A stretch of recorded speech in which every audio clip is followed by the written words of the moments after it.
இன்றே டவுன்லோட் செய்து உங்கள் ஃபேவரட் ஷோக்களை என்ஜாய் பண்ணுங்க.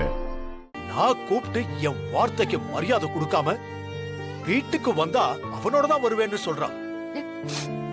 அப்படி இல்லங்க.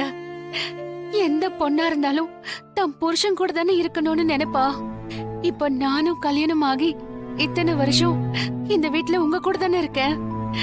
நீங்க இருக்கிற இடம் தானங்க எனக்கு கோவில். நம்ம தனாவும் அப்படிதானங்க நினைப்பா. அவ புருஷன் கூட இருக்கணும்னு தானே அவ நினைப்பா. நானும் அந்த கதிரும் ஒண்ணுன்னு சொல்றியா நீ?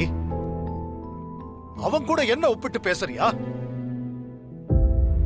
அவன மாதிரி நான் யாருக்கும் துரோகம் பண்ணல. உன் பொண்ணும் திருந்த போறதில்ல, உனக்கும் புரிய போறதில்ல.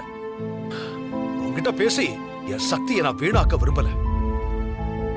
இதுக்கு மேல உன் பொண்ணை எக்காரணம் கொண்டும் இந்த வீட்டுக்கு வான்னு நான் கூப்பிட போறதில்ல. அவளை பார்க்க கூட எனக்கு விருப்பம் இல்ல. ஐயோ, ஏங்க இப்படி எல்லாம் சொல்றீங்க? வேண்டாம் ஜானகி. குழந்தையோட தொப்புள் கொடிய பொறக்கும் போதே வெட்டினாலும் புள்ள பாசம் என்னைக்கு உனக்கு விட்டு போகாது.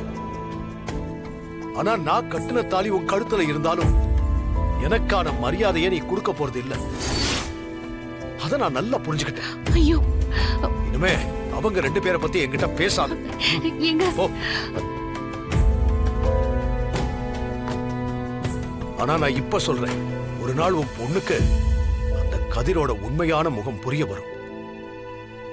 அன்னைக்கு அவளே ஓடி வந்து இங்க நிப்பா. அன்னைக்கு நான் சொன்னதுதான் சரின்னு நீயும் புரிஞ்சுப்ப.